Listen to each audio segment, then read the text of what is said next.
with Peter Sisseck at Chateau Rocheyron. You see some of his vines there in the background, some of his quite old vines there in the background, and just finished tasting the 2016, which has, I have to say, received some pretty extraordinary reviews, wonderful reviews so far, and we loved it, of course.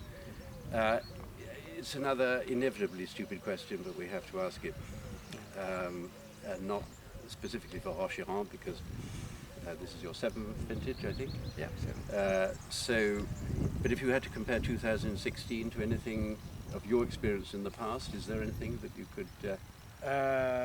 It's difficult because it is really a special vintage in that sense. But I mean, the heat, the drought could be something. If it's not a proper comparison, but it would be something like 2010. It is not really.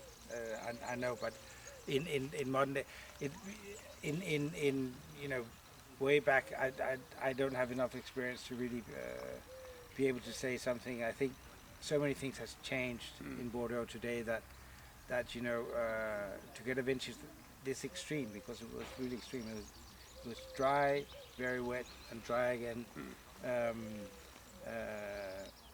I don't think we in the 80s or in the 70s saw, or even the 60s or something like that. So for me, no doubt about that, it is the first really great vintage we made. I love 15. I think it's a fantastic step ahead, and it's just an ongoing thing that we try and converting a vineyard, such a young project. It does take some time, and it's a humbling experience in that sense, and that's why I probably love it. I think it's very interesting. But just returning to what you were saying, 2016 did have that weird, almost sort of black and white quality that up until June 18th, 20th, it had been wet, cool, difficult, wet above all, and then that incredible change. Yeah, absolutely. From then until right the way through to October. Yeah, it was a miracle. It was Miracle of, but also beautiful. Extremely challenging for a lot of vineyards. I mean, Yeah. certainly lighter soils, more sandy soils and stuff. If I believe, I mean, I'm not, of course, in that sense, any kind of witness to that, but it was very important that you were able to, all the rain we got in spring, was able to store it for the summer. Yeah. And Which you couldn't do on the lighter soils. No, probably more difficult. Yeah.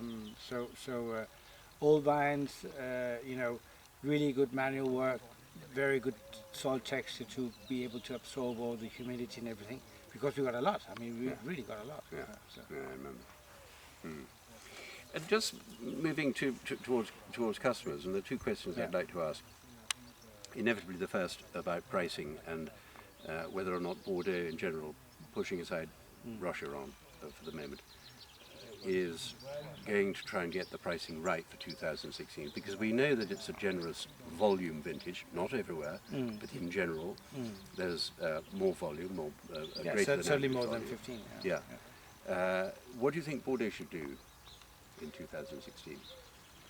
And it's linked to my second question. Yeah, I certainly understand, and there's no doubt about that. Having two very good vintages in a row is an enormous opportunity for Bordeaux to try to regain a bit of what they've lost in the last few years. The pricing is extremely complicated, and people can have all kinds of reasons why they want to do one thing or the other. Of course, it should be in the best possible way a good thing for people to buy it. We also know that Bordeaux has a capacity of increasing over time, and sometimes if you take some of that possibility out, maybe it's less interesting to buy it, certainly on Primeur. If there's not a real advantage buying it on Primeur, we'll better be off just selling it once it's in bottle. Yeah, exactly. Yeah. And that sort of takes me on to the second part of the question, which is the young. We're now older than we used to be, and the new generation of drinkers, the sort of, say, in their 20s or late 20s, beginning to be able to afford good wine, as we were at that age. What do you think Bordeaux has as relevance to them? Does Bordeaux have a job of work to do, or is that just linked to the age of the growers, I think the age of the merchants? I've perceived the last year and a half, I would say, a growing perplexity among the youngs. First they went all natural, no, first they went all overseas and big wines, and then they went all natural wines. And I think Bordeaux is a very good balance between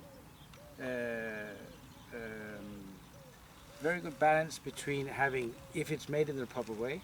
Probably there was also a moment not so long ago where the Bordeaux were also trying to go for a certain style of wine that was probably not 100% natural to Bordeaux, and people, they want something fresh, so they went to natural wines. Yeah.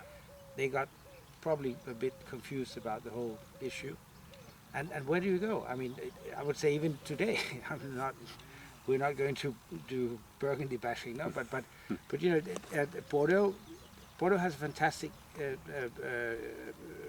capacity of producing, when they want to, a certain volume of wine that has a lovely freshness, has a capacity of aging. We are now know more about how to vinify, so we don't have to wait 20 years for the stuff to come around. Even though that we should not neglect the possibility that this is one of the magics of Bordeaux, that they do age, and they do not just age, they do not just survive, they become better and better over time. And sometimes it's sad when you drink the Bordeaux of less than 10 or 15 years, but you can still drink them now, and they have a lovely freshness if they're made properly. And I think more and more I perceive among my colleagues also that people, they want to go more for the fruit, not so much the extraction, and everybody's cutting down on the new wood, and it just seemed to be much more easy to, more appetitable wines. Right? Yeah, which has a resonance with what I think. Yeah. I've heard about some very good initiatives. There's this Bordeaux Oxygène of young growers who are trying to promote a different image of Bordeaux, and I think that this is important. There's also a big movement of more and more people are interested in bio wines, or organic wines, or biodynamic wines. So I think there's a whole young generation of Bordeaux that is much more open and much more in context with their generation than probably.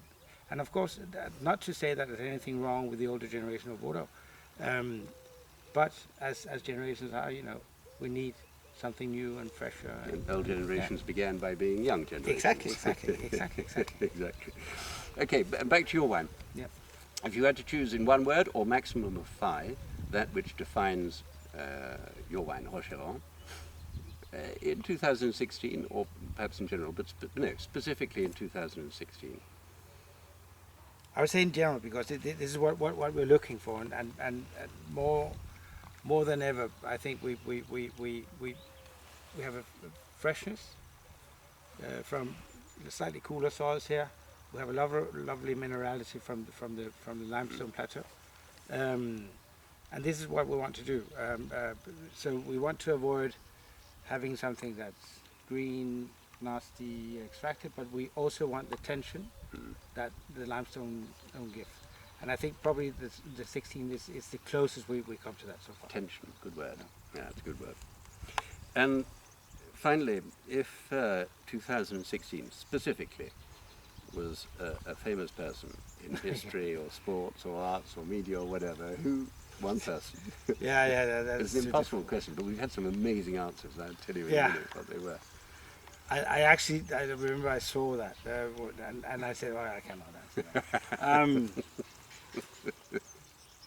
From history, could, and it could I be understand. From Danish history, Yeah, it could be. European, whatever.